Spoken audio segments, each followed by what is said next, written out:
Hi, ladies and gentlemen.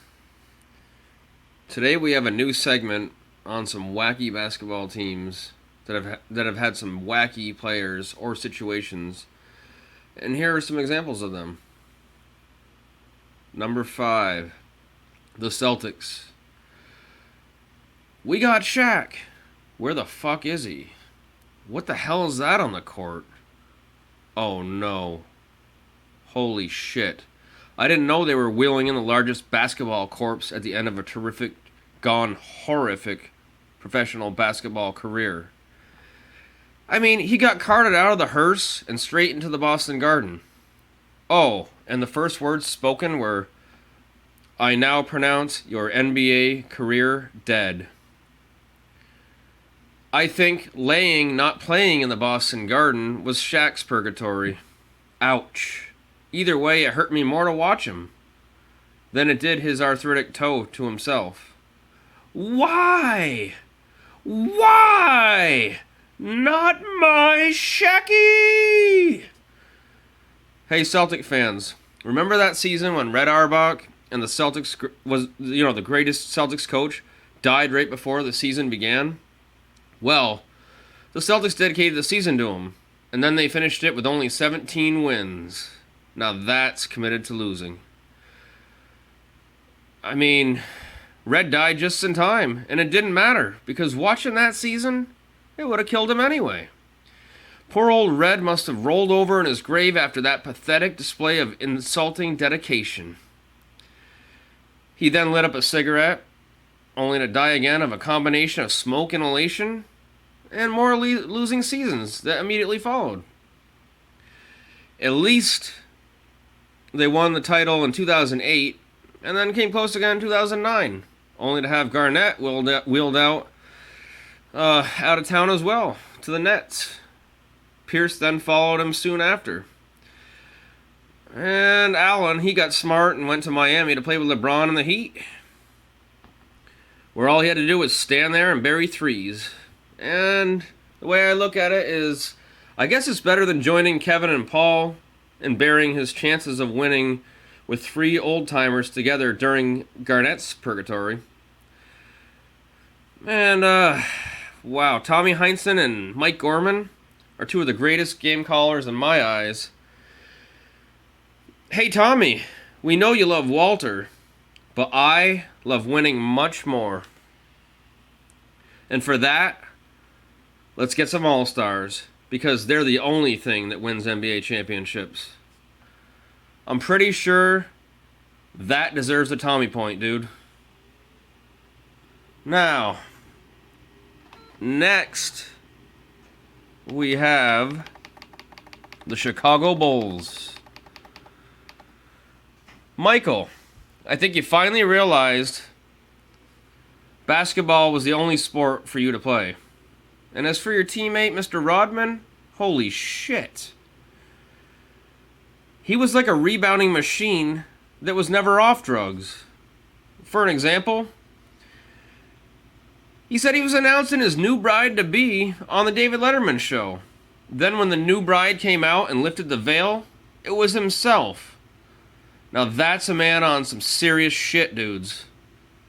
So Dennis, you're telling us you want to marry yourself? Maybe that gave Caitlyn, an idea. Well, you're fucking weird, bro. Mr. Rodman, he trotted down the court like a deer, and his brain was gutted like one too, a long time ago. Oh my God. All I can say is, beam me up, Scotty. And speaking of Scotty, he was a great player, but the first thing that sticks out in my head about him was that nose. It was also the first thing that stuck out in his head as well. Pippen ain't easy, according to Jay-Z and the Chicago Tribune. And as for all those whiteys on the team, they were good for the three-pointer and, yeah, just the wide-open threes. Created by Michael, Scotty, Dennis, and the non-white guys on the team. And then years later, Joakim Noah busted out on the Chicago scene. only to find out that championships are much tougher without his airness.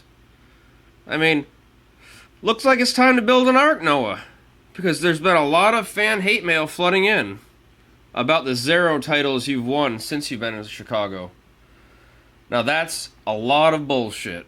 That's not a lot of bullshit. I take that back. Next, we have the Detroit Pistons. Again, another Rodman team. Holy shit. But before him, when I was like 10 or 12 or so, I saw something I'll never forget. They were the bad boys, sort of like I was when I was a kid.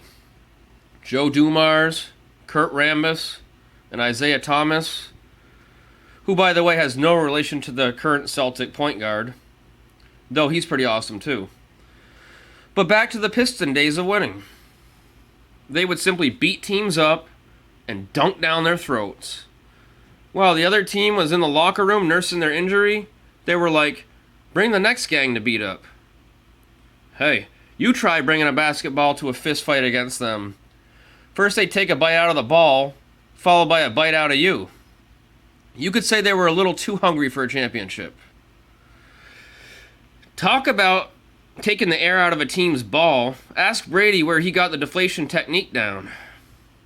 Ouch. And in Detroit's assault and battery,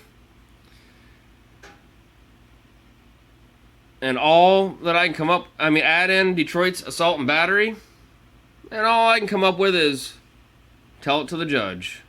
Tell it to the judge, my friends. Tell it to the judge. Next, we have the Los Angeles Lakers. The giant genie is the first thing that comes to mind. I'm not getting him in the way to... I am not getting in his way to the bucket. And nobody else wanted to either. Then you have to ask Shazam O'Neal for 3 wishes. They were, an NBA's player's first wish was, how can I find a way to defend you without getting hurt on the court? The second wish was, I'd like to win a title, man, so can I ride on it instead of, I'm sorry.